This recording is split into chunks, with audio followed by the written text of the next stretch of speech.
Boa noite, meus aterrorizados. Aqui é Angel Black com mais histórias de terror para vocês.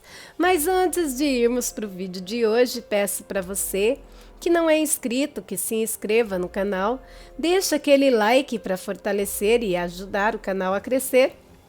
E compartilhe com os seus amigos e também em todas as suas redes sociais. Agora, se você não gostar, compartilhe com os seus inimigos e se vingue deles. Também não deixem de estar ativando todas as notificações do canal, tocando o sininho, indo lá nas notificações, na opção todas. E assim você receberá o conteúdo do canal assim que ele chegar no YouTube. Gente, muitas pessoas não estão recebendo as notificações, por isso é importante tocar o sininho. Bom, sem mais delongas, né? Vamos dar prosseguimento ao vídeo de hoje. E hoje é dia de domingo com o Drácula, onde estarei lendo mais um capítulo do livro Drácula de Bram Stoker, pela editora Pé da Letra. Recomendo, viu? É um ótimo livro. E bora então para o capítulo 8, O Diário de Mina Monroe. Mesmo dia. 23 horas. Nossa, como estou cansada. Se não houvesse me comprometido a manter o meu diário, não abriria essa noite. Fizemos uma agradável caminhada. Lucy, depois de um tempo, estava de muito bom humor, devido, creio, a umas vacas encantadoras que vieram nos inspecionar em um campo perto do farol e nos assustaram intensamente. Acredito que tenhamos esquecido tudo, exceto, é claro, nosso medo, o que parece ter limpado nossas mentes e nos permitido começar do zero.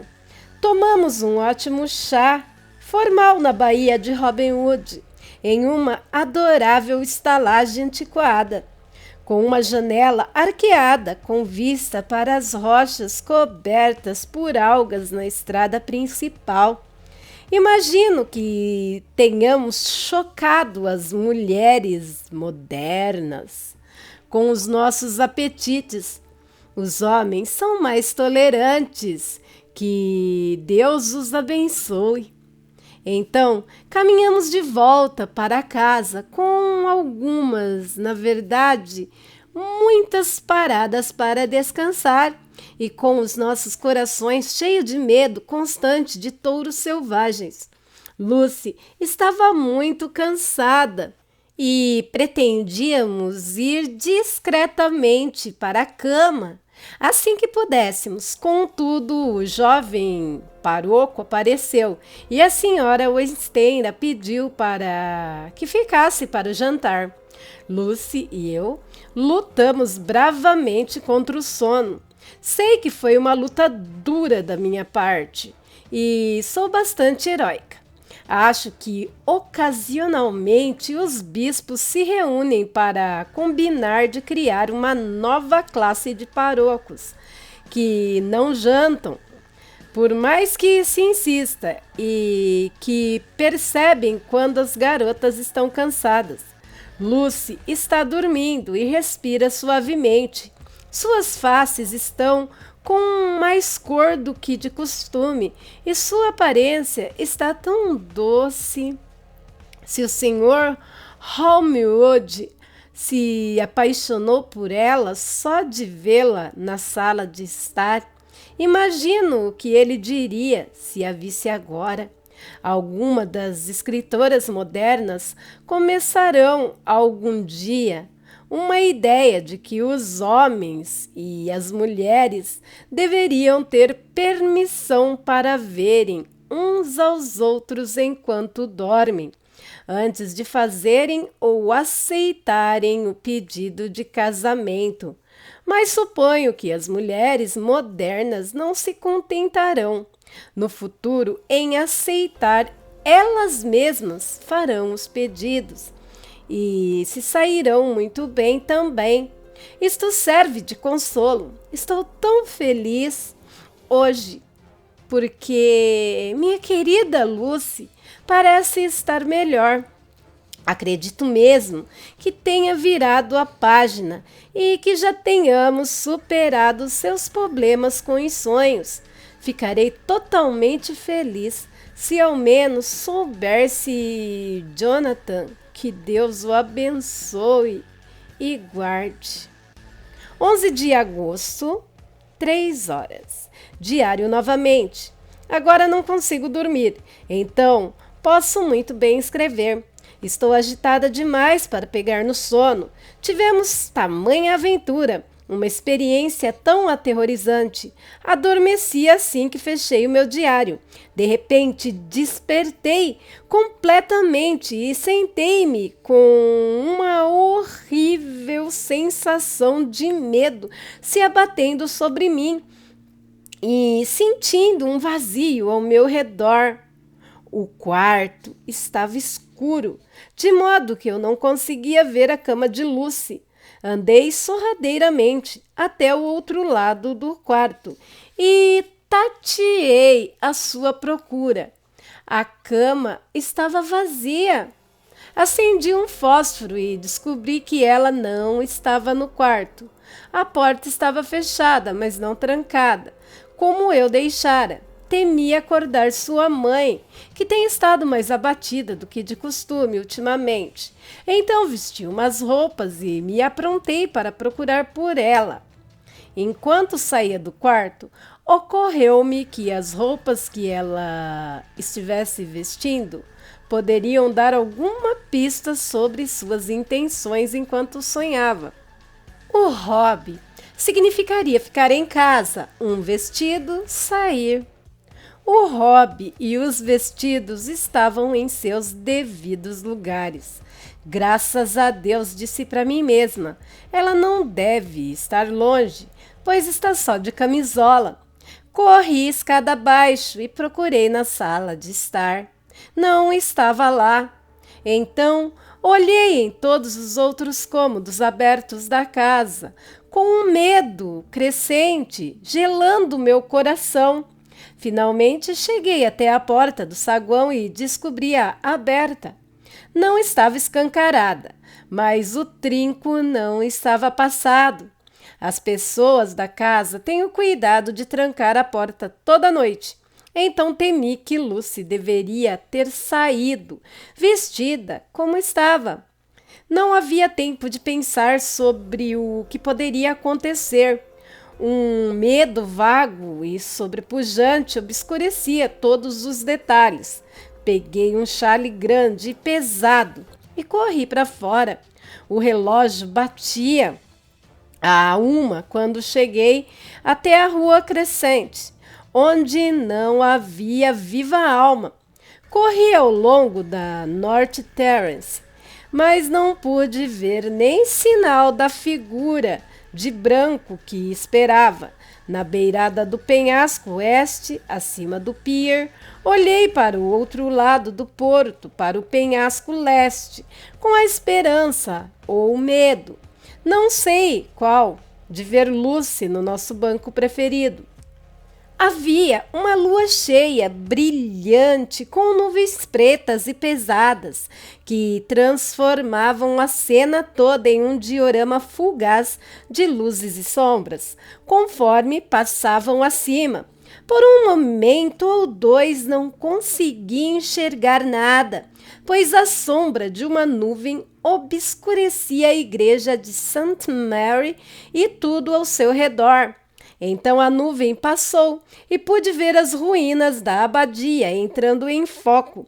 E conforme a beirada de um raio estreito de luz, afiado como o gume de uma espada, se movia, a igreja e o cemitério ficaram gradativamente visíveis.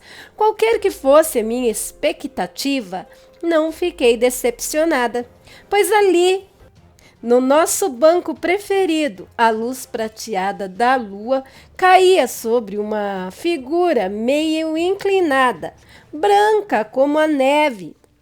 A passagem da nuvem foi rápida demais para que eu pudesse enxergar muita coisa. pois a sombra se seguia à luz, quase que imediatamente, mas parecia que algo escuro estava parado de pé atrás do banco onde brilhava a figura branca e se inclinava sobre ela. O que era? Homem ou animal? Eu não podia dizer.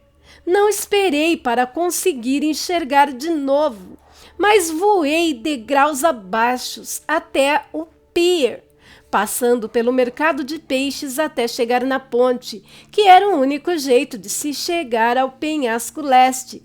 A cidade parecia morta, pois não vi uma única pessoa. Regozijei-me com o fato, pois não queria testemunhas da condição da pobre Lucy. O tempo e a distância pareciam intermináveis. Meus joelhos tremiam e a minha respiração estava ofegante, enquanto subia com esforço os degraus intermináveis até a abadia.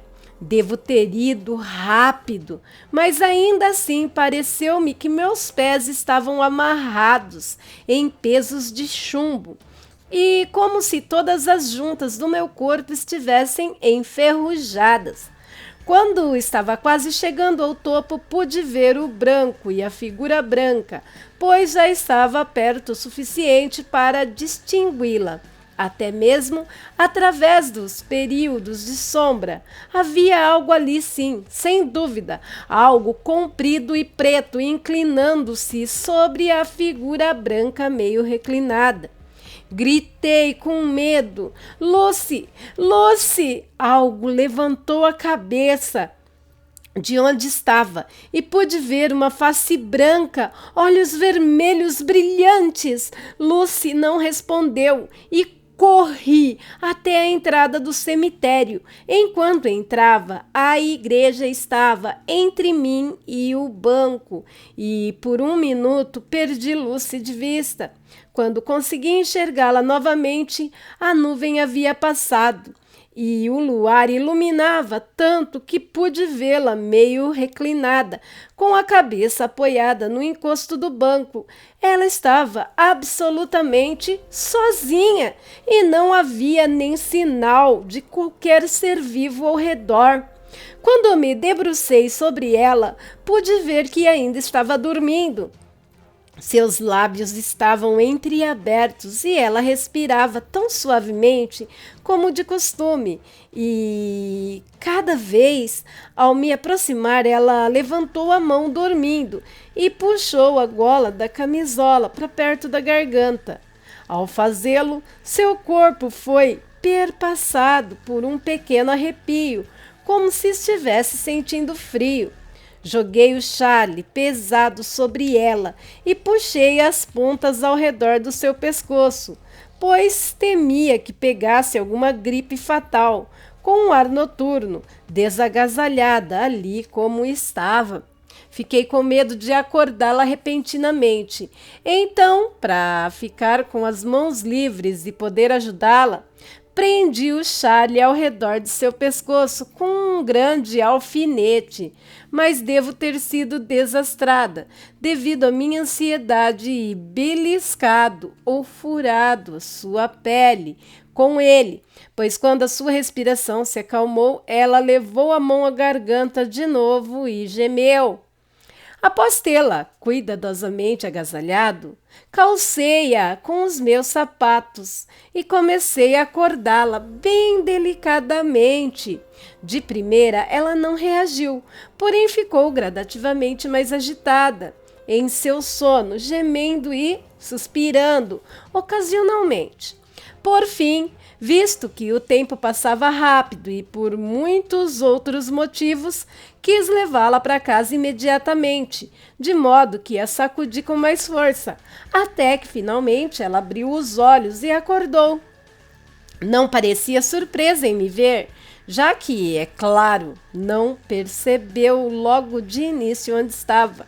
Lucy sempre acorda delicadamente, e mesmo naquela ocasião, quando seu corpo devia estar gelado e sua mente um tanto quanto confusa por acordar desagasalhada e em um cemitério no meio da noite, não perdeu a graça. Tremeu um pouquinho e agarrou-se em mim. Quando disse para ela vir comigo de imediato, levantou-se sem uma palavra, com a obediência de uma criança. Enquanto andávamos, o cascalho machucava meus pés e Lucy reparou em minhas caretas. Parou e insistiu que eu pegasse os sapatos, mas recusei. Contudo, quando chegamos ao caminho fora do cemitério, onde havia poças d'água que sobrara da tempestade, cobri meus pés com lama, usando um pé para passar no outro, de modo que enquanto andávamos de volta para casa, ninguém, se encontrássemos alguém, repararia em meus pés descalços. A sorte nos favoreceu. Chegamos em casa sem encontrar viva alma. Em uma ocasião, vimos um homem que parecia não estar exatamente sóbrio, passando por uma rua à nossa frente, mas nos escondemos em uma porta até ele desaparecer. E em uma abertura dessas comuns por aí, ruelas pequenas, inclinadas, ou como chamam, na escória. Meu coração bateu tão alto o tempo todo que às vezes pensei que ia desmaiar. Estava cheia de ansiedade por Lucy. Não só por sua saúde, caso sofresse com a exposição ao frio, como também por sua reputação, caso a história se espalhasse. Após entrarmos em casa, lavamos os nossos pés e fizemos uma oração de gratidão juntas. Coloquei-a na cama. Antes de pegar no sono, ela pediu e implorou que eu não desse uma palavra a ninguém, nem mesmo a sua mãe, sobre a sua aventura sonâmbula. De início hesitei em prometer, mas ao pensar sobre o estado de saúde de sua mãe e como saber de tal coisa, como isso a preocuparia, pensando também em como essa história poderia ser distorcida, não como infalivelmente seria, caso vazasse. Considerei, então, ser o melhor a fazê-lo. Espero ter, então, feito a coisa certa. Tranquei a porta e a chave está amarrada no meu pulso. Então, talvez eu não seja perturbada novamente. Lucy está dormindo pesado. Os reflexos da aurora se estendem altos por sobre o mar. Mesmo dia, meio-dia. Tudo corre bem. Lucy dormiu até que eu a acordei e parece nem mesmo ter mudado de lado da cama. A aventura noturna não parece tê-la prejudicado, pelo contrário, a beneficiou, pois parece melhor esta manhã do que nas últimas semanas. Fiquei triste em perceber que minha falta de jeito com o alfinete a machucou. Realmente poderia ter sido sério, pois a pele de sua garganta foi furada. Devo ter beliscado um pedaço de pele solta e o atravessado, pois há 2 pontinhos vermelhos, como alfinetadas, e em sua camisola havia uma gota de sangue. Quando pedi desculpas, preocupei-me com o assunto e ela riu e me fez um carinho, dizendo que nem sentira. Felizmente não deixará uma cicatriz, já que é tão pequeno. Mesmo dia, noite já. Tivemos um dia feliz. O ar estava límpido e o sol brilhante, e havia uma brisa fresquinha. Levamos o nosso almoço até o bosque Mulgrave e a senhora Wenstenra indo de carruagem pela estrada. e Lucy e eu andando no caminho do penhasco e nos encontrando com ela no portão. Senti-me um pouco triste, pois não pude deixar de pensar quão absolutamente feliz estaria se Jonathan estivesse comigo. Mas chega, só preciso ser paciente. À noite, caminhamos por Cassino Terrace e ouvimos uma boa música de Rispor e Mackenzie e fomos para a cama cedo. Lucy parece mais descansada do que esteve ultimamente. Adormeceu imediatamente. Trancarei a porta e guardarei a chave, como fiz antes, apesar de não esperar problemas hoje à noite. 12 de agosto. Minha expectativa estava errada, pois por 2 vezes durante a noite fui acordada por Lucy tentando sair. Ela parecia até mesmo adormecida. Estar um tanto quanto impaciente por descobrir que a porta estava trancada e voltou para a cama, protestando um pouco. Acordei com o raiar do dia e ouvi os pássaros cantando do outro lado da janela. Lucy também acordou e alegrei-me em ver que ela estava melhor que na noite anterior. Todo seu jeito alegre de ser parecia ter voltado.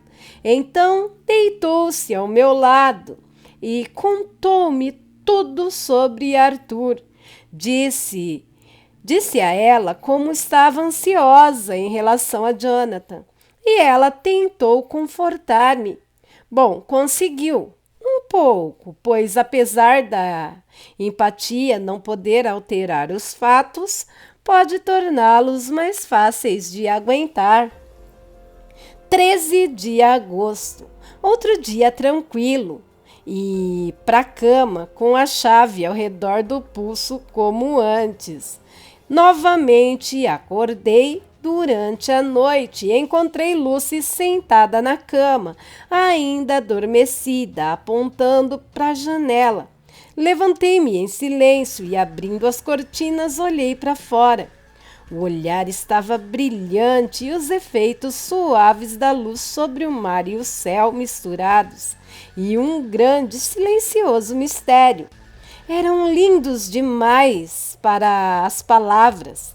Entre mim e o luar voava um grande morcego, de um lado para o outro, rodopiando em grandes círculos. Vez ou outra, chegou bem perto, mas ficou, suponho, assustado ao me ver e voou para o outro lado do porto em direção à abadia. Quando voltei da janela, Lucy se deitara novamente e dormia em paz, e não se mexeu de novo a noite inteira. 14 de agosto. No penhasco leste, lendo e escrevendo o dia todo, Lucy parece ter se apaixonado pelo lugar tanto quanto eu. É difícil arrastá-la de lá. Quando chega a hora de irmos para casa almoçar, tomar chá ou jantar. Está tarde, ela fez uma observação engraçada. Estávamos voltando para casa para jantar e chegamos ao topo dos degraus que saem do pier oeste. Paramos para admirar a vista como de costume. O sol se pondo baixo no céu. Estava se escondendo atrás de Kathleen Ness. A luz vermelha se derramava sobre o penhasco leste e a velha abadia parecia banhar tudo em um lindo brilho rosado. Ficamos em silêncio por um tempo, até que Lucy murmurou repentinamente como se para si mesma. Os olhos vermelhos dele, de novo, continuam os mesmos. Foi uma expressão tão estranha, surgindo do nada, que me surpreendeu bastante. Virei-me um pouco para ver Lucy. Bem, sem parecer estar encarando-a, e vi que estava em um estado de semi-devaneio, com uma expressão estranha no rosto, que não consegui compreender direito. Então, não disse nada, mas seguiu seu olhar. Parecia estar olhando para o nosso banco, onde uma figura escura sentava-se sozinha. Eu mesmo me assustei um pouco, pois pareceu por um instante que aquele estranho tinha os olhos grandes, que ardiam como chamas, mas um segundo olhar desfez a ilusão. A luz vermelha do sol batia nas janelas da igreja de St. Mary, atrás do nosso banco, e conforme o sol se punha ali, havia mudanças o suficiente na refração e nos reflexos para fazer parecer como que se a luz se movesse. Chamei a atenção de Lucy para o efeito peculiar, e ela voltou a si com um sobressalto, mas parecia triste ainda assim. Talvez estivesse pensando naquela noite terrível que passamos lá. Nunca nos referimos a ela. Então não disse nada e fomos para casa jantar. Lucy teve uma dor de cabeça e foi para a cama cedo.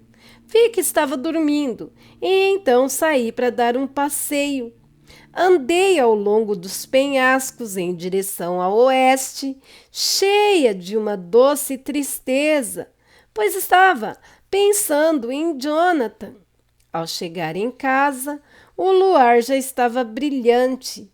Àquela altura, tão brilhante, que apesar de a frente da nossa parte da rua estar nas sombras, tudo podia ser muito bem visto.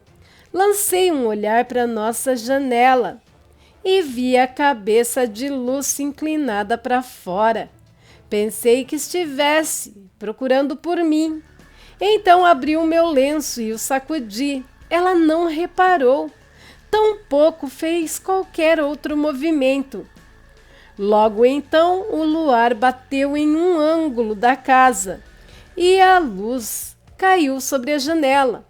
Lá estava a Lucy, claramente com a cabeça encostada na lateral do peitoril e os olhos fechados. Estava dormindo profundamente, e ao seu lado, sentado no peitoril, estava algo que parecia um pássaro de tamanho considerável. Fiquei com medo que se resfriasse, então corri para cima, mas quando cheguei no quarto, ela estava andando de volta para a cama. Ela ainda adormecida e respirando pesado, levava a mão à garganta, como para protegê-la do frio. Não a acordei, e sim a cobri melhor. Tomei cuidado de trancar a porta e fechar bem a janela. Ela tem uma aparência tão adorável enquanto dorme, mas está mais pálida do que deveria. E há algo encovado e abatido ao redor de seus olhos que não me agrada. Temo que ela esteja preocupada com algo. Gostaria de descobrir o que é. 15 de agosto. Nos levantamos mais tarde do que de costume. Lucy estava lânguida e cansada e continuou dormindo depois de termos sido chamadas. Tivemos uma surpresa agradável no café da manhã. O pai de Arthur está melhor e quer que o casamento aconteça logo. Lucy está cheio de alegria silenciosa e a sua mãe, feliz e triste ao mesmo tempo. Mais tarde contou-me o motivo.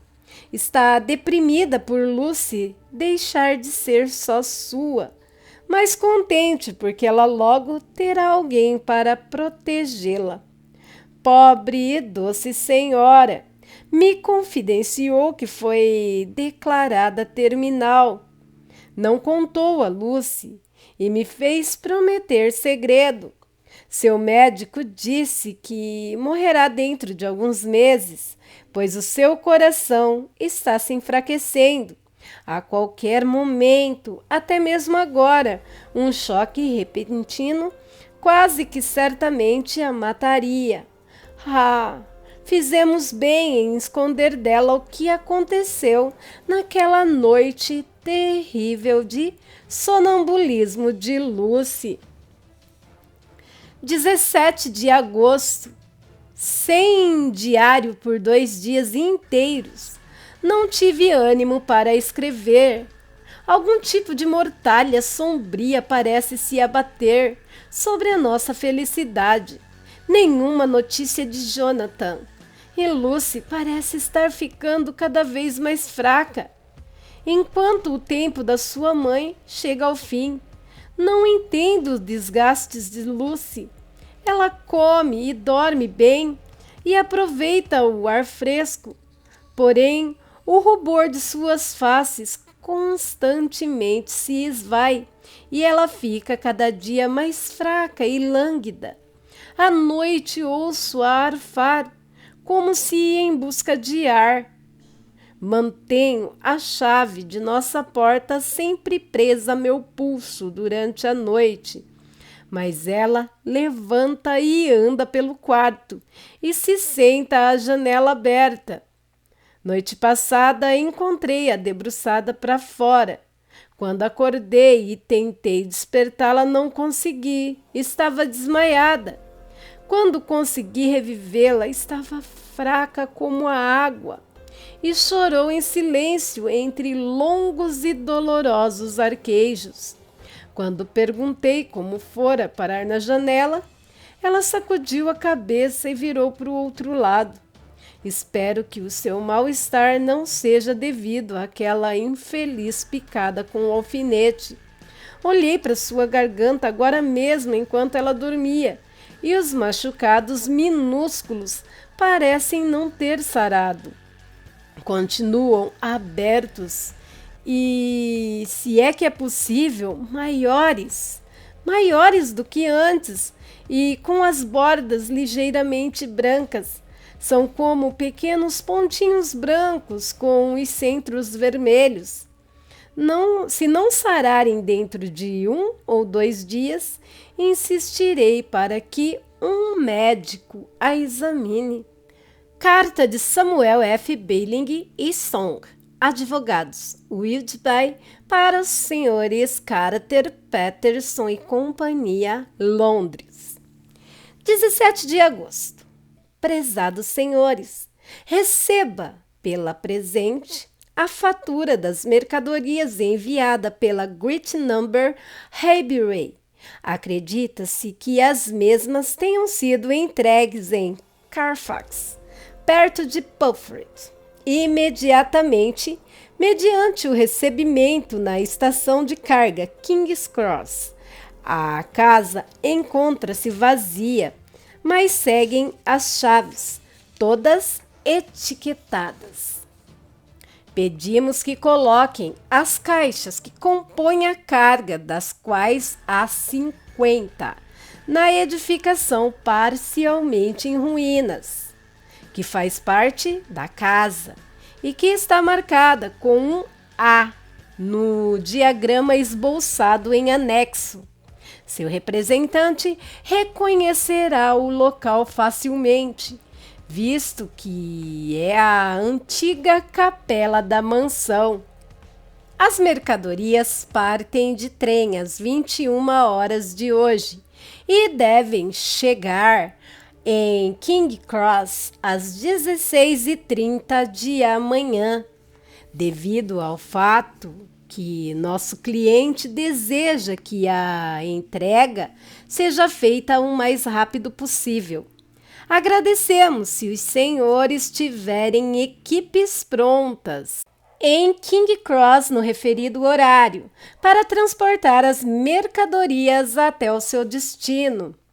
Para prevenir quaisquer atrasos possíveis, advimos que qualquer exigência rotineira referente a pagamento em seus departamentos anexos com um cheque de 10 libras, cujo recebimento pedimos que confirmem.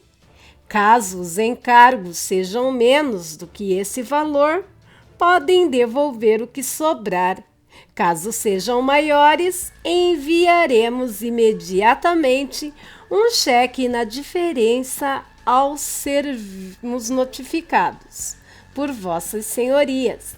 Devem deixar as chaves ao saírem no saguão principal da casa, onde o proprietário poderá pegá-las ao entrar na casa com a sua cópia da chave. Pedimos que não pensem que estamos ultrapassando os limites da cortesia comercial ao pedir que tomem tais medidas o mais rápido possível. Atenciosamente, Samuel F. Billing e Son.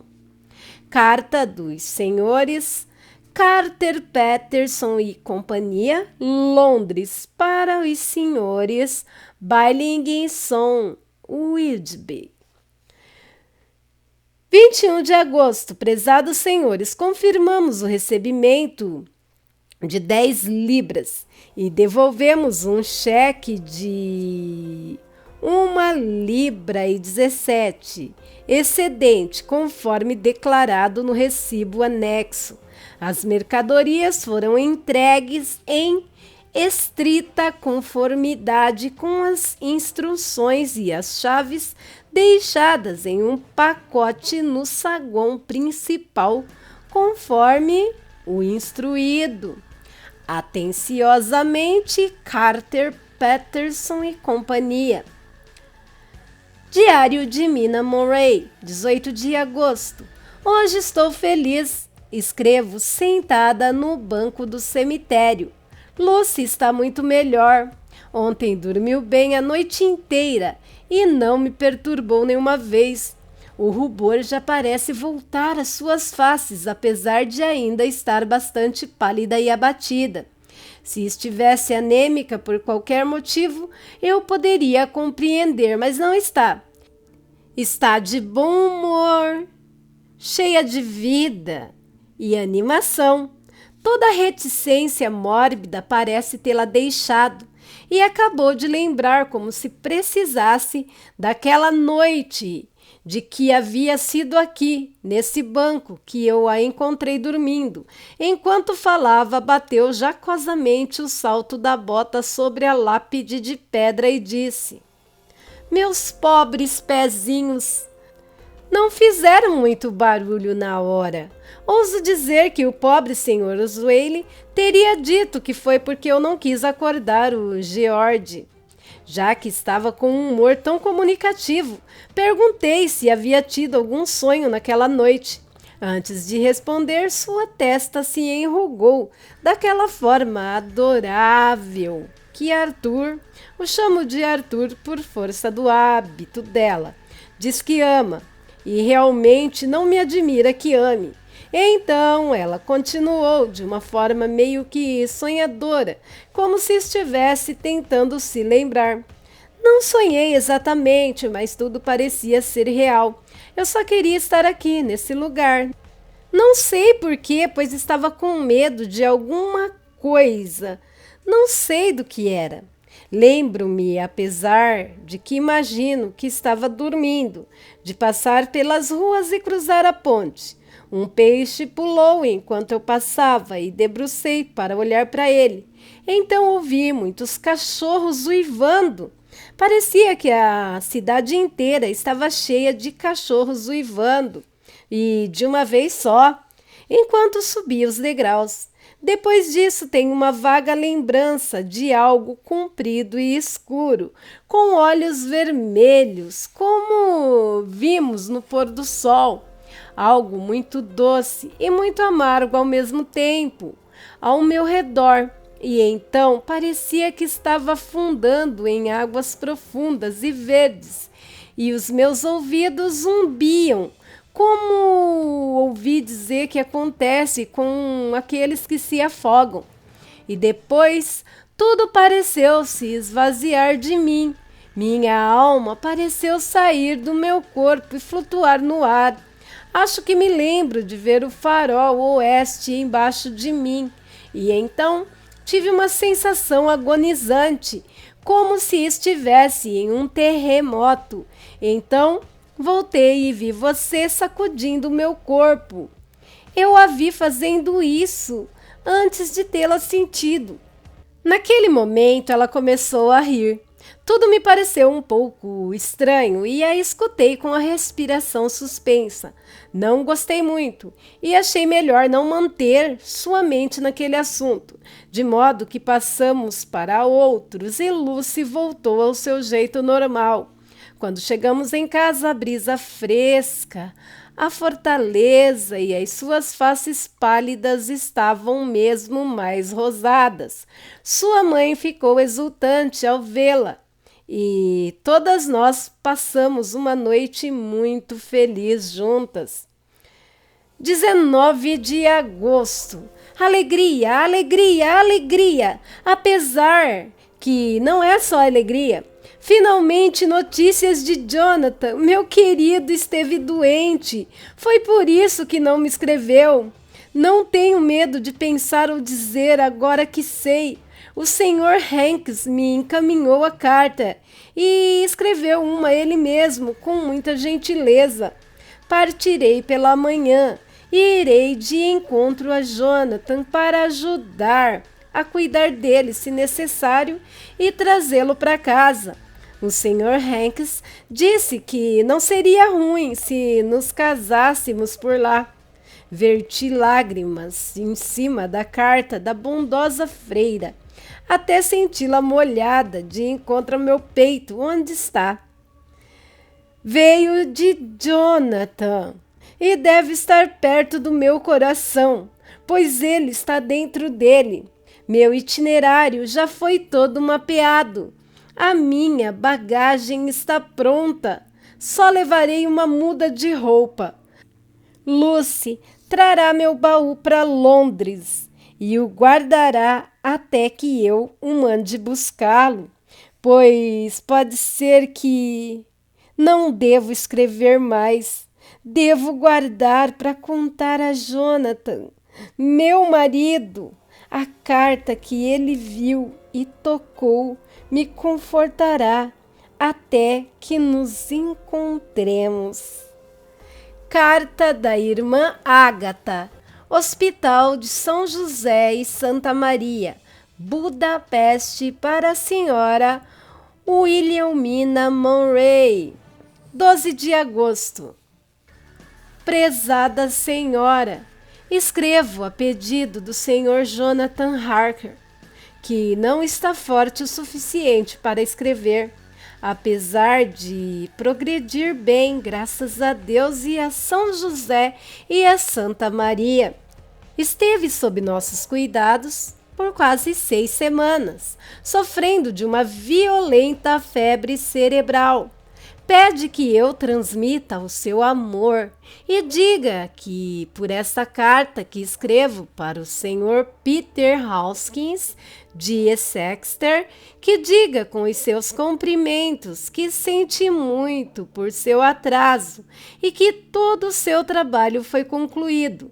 Necessita de um descanso de algumas semanas em nosso sanatório nas colinas, mas depois retornará. Pede que eu diga que não tem dinheiro suficiente com ele e que gostaria de pagar por sua estadia aqui, de modo que os outros que precisarem não fiquem sem asilo. Creia em mim. Atenciosamente, com simpatia e bênçãos, irmã Ágata. PS. Já que meu paciente está dormindo, abri essa carta para falar-lhe sobre outra coisa. Ele me contou tudo sobre a senhorita e que em breve tornará sua esposa. Que Deus abençoe vocês dois. Ele teve algum choque horrendo, é o que diz o nosso médico, e em seu devaneio, seus delírios foram terríveis, sobre lobos, veneno e sangue, fantasmas e demônios, e temo falar sobre o resto. Tome cuidado para que nunca haja nada desse tipo que o excite por muito tempo. Ainda, os traços de uma doença desse tipo não desaparecem rapidamente. Devíamos ter lhe escrito há muito tempo, mas não sabíamos nada sobre suas relações. E ele não carregava nada que alguém pudesse compreender. Chegou de trem de Klausenburg e o guarda foi avisado pelo chefe da estação que ele entrara correndo, pedindo aos gritos uma passagem para casa. Percebendo por seu comportamento violento que ele não era inglês, deram-lhe um bilhete para a estação mais longe no caminho para casa, até onde o trem chegava. Esteja certa de que está sendo bem cuidado. Conquistou os corações de todos com a sua doçura e gentileza. Está melhorando bastante e não tenho dúvidas de que, dentro de algumas semanas, já terá voltado ao normal. Mas tenha cuidado com ele, por segurança. Rezo a Deus, a São José e a Santa Maria e desejo muitos e muitos anos de felicidade no futuro de vocês dois. Diário do Dr. Seinrad, 19 de agosto. Mudança estranha e repentina em Handfield. Ontem à noite, lá pelas 8 horas, começou a ficar estimulado e cheirar o ar ao seu redor como um cachorro. O enfermeiro ficou surpreso com o seu comportamento e, sabendo do meu interesse nele, encorajou-o a falar. Ele costuma ser respeitoso com o enfermeiro e às vezes serviu, mas essa noite o homem me contou que foi bastante arrogante. Não se rebaixou ao falar nem um pouco com ele. Tudo o que dizia era: não quero falar com você. Você não me importa mais. O mestre está próximo. O enfermeiro acha que é alguma forma repentina de mania religiosa que o acometeu. Se for, precisamos tomar cuidado com arroubos, pois um homem forte com manias homicidas e religiosas ao mesmo tempo pode ser perigoso. Essa é uma combinação terrível. Às 9 horas eu mesmo o visitei. Sua atitude para comigo foi a mesma que para com o enfermeiro. Sua altivez sublime. A diferença entre mim e o enfermeiro não lhe parecia ser nada. Parece um caso de mania religiosa e ele logo pensará que é Deus. Essas distinções são minúsculas entre um homem e outro, mas são insignificantes demais para ser onipotente. Como esses loucos se carregam. O verdadeiro Deus se importa se um mero pardal cai, mas o Deus criado pela vaidade humana não vê diferença entre uma águia e um pardal. Ah, se ao menos os homens soubessem! Ao longo de meia hora ou mais, Randfield foi ficando cada vez mais perturbado. Fingi não estar prestando atenção, mas o mantive sob observação estrita. Mesmo assim, repentinamente aquele olhar astuto apareceu em seu semblante, que sempre vemos quando um louco tem uma ideia, e com ele um movimento ardiloso da cabeça e das costas, que os enfermeiros do hospício acabam conhecendo tão bem. Ficou bem quieto e sentou na beirada da cama, em resignação, e encarou o nada com os olhos sem brilho. Pensei que conseguiria descobrir se a sua apatia era verdadeira ou fingida e tentei fazê-lo falar sobre seus animais de estimação. Um assunto que nunca deixara de despertar sua atenção. Primeiro ele não respondeu, mas finalmente disse irritado: que vão todos para o inferno. Não me importo nem um pouco com eles. O quê? Disse eu. Não está me dizendo que não se importa com as aranhas?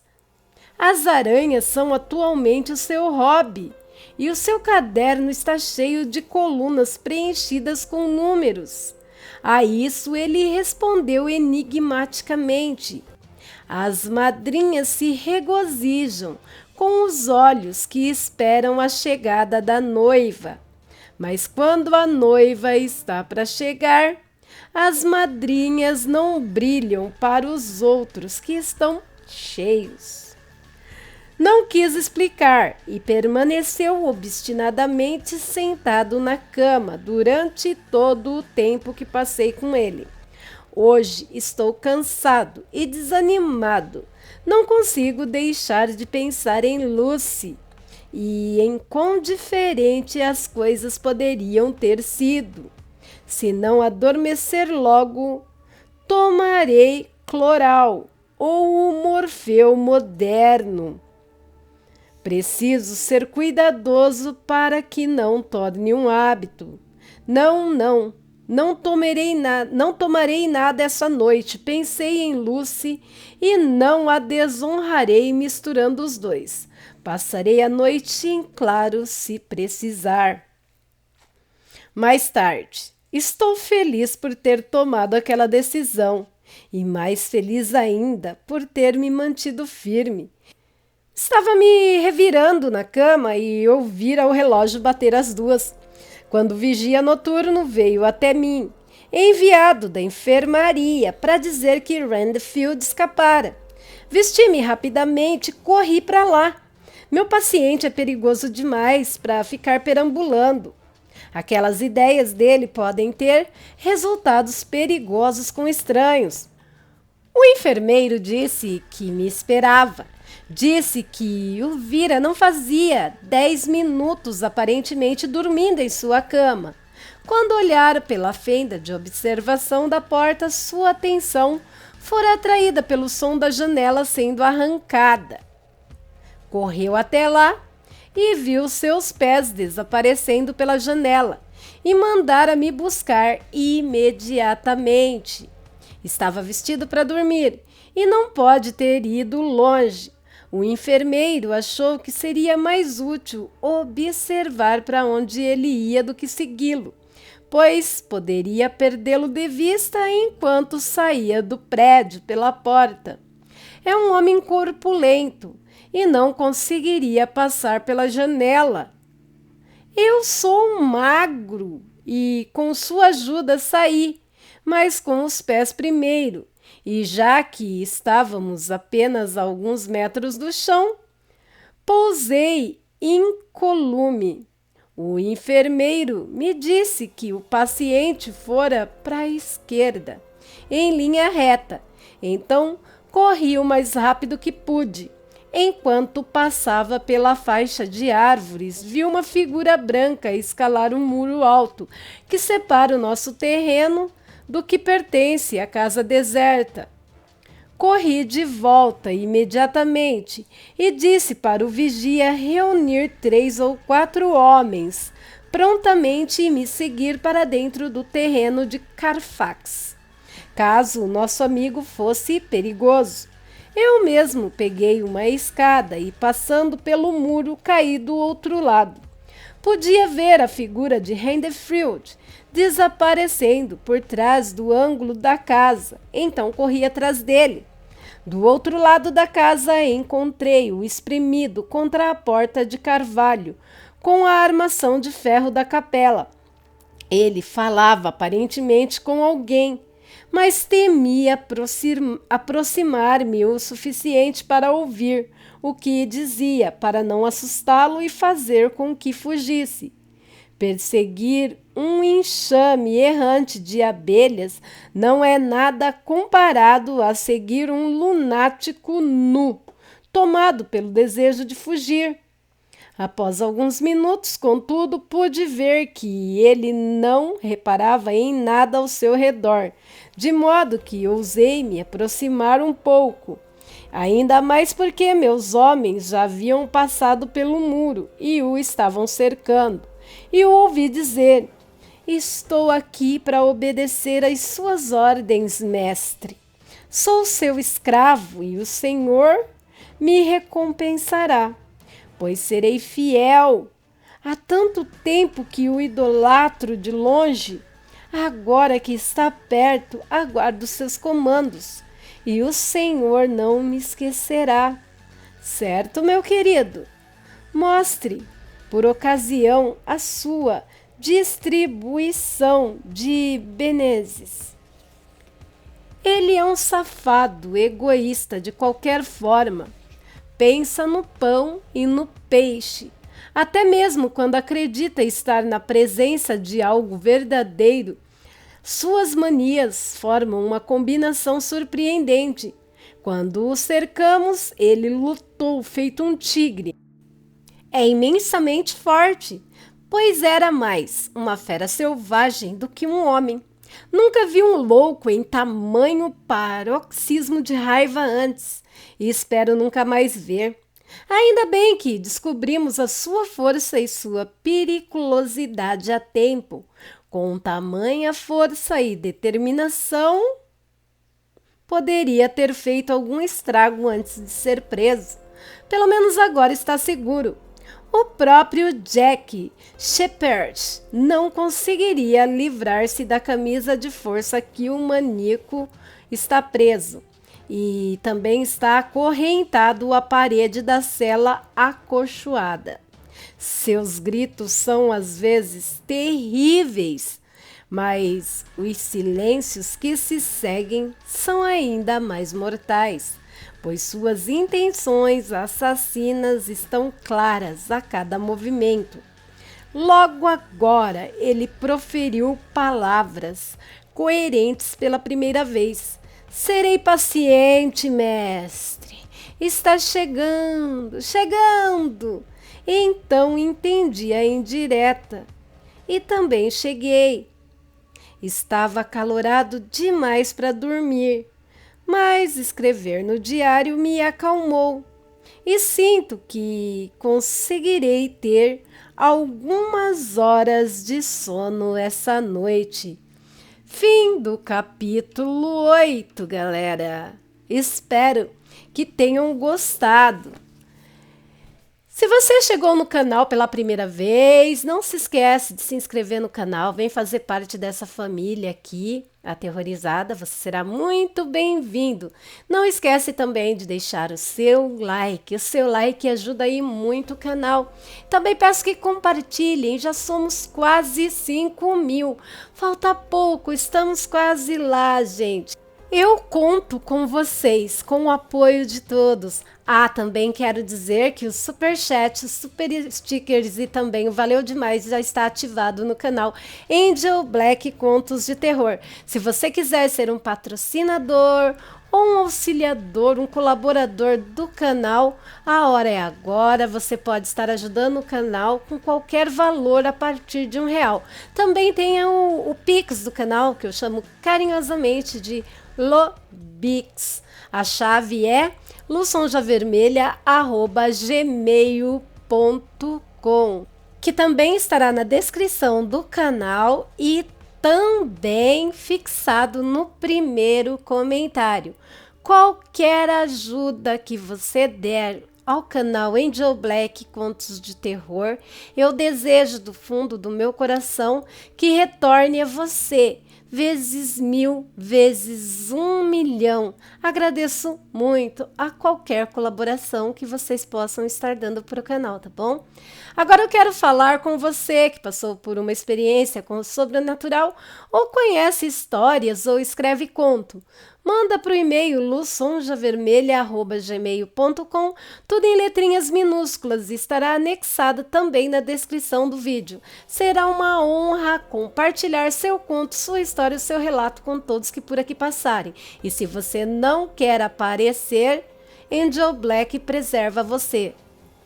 Quero pedir para vocês também que deem um pulo na minha página, que leva o mesmo nome do canal lá no Facebook, Angel Black Contos de Terror. O link está na descrição. Também está na descrição o link do meu Instagram. Vai lá, me segue, manda um direct que logo eu te retorno. E também o link do meu outro canal, Viajando no Tempo, no plano físico e também no plano astral. Um canal criado para elevação espiritual, gente. Vai lá conhecer. Espero você de braços e coração aberto. Também tem um link do grupo de WhatsApp criado por Luna, uma inscrita muito querida. Lá vocês interagem entre si e eu, que não sou doida nem nada, né? Não sou boba, vou lá de vez em quando conversar com vocês. Logo teremos live e vou parando por aqui, já deixando com vocês o meu coração e agradecendo tudo que vocês fazem por mim, agradecendo os canais parceiros, os grupos e páginas, né, que me ajudam muito na criação e divulgação do meu trabalho. Meus amores, muito obrigado por vocês existirem e fazer parte da minha vida. Graças a vocês, o sonho de ter o canal Angel Black Contos de Terror se tornou realidade. Boa noite, meus aterrorizados, e tenham bons sonhos. Amo vocês demais. Fui!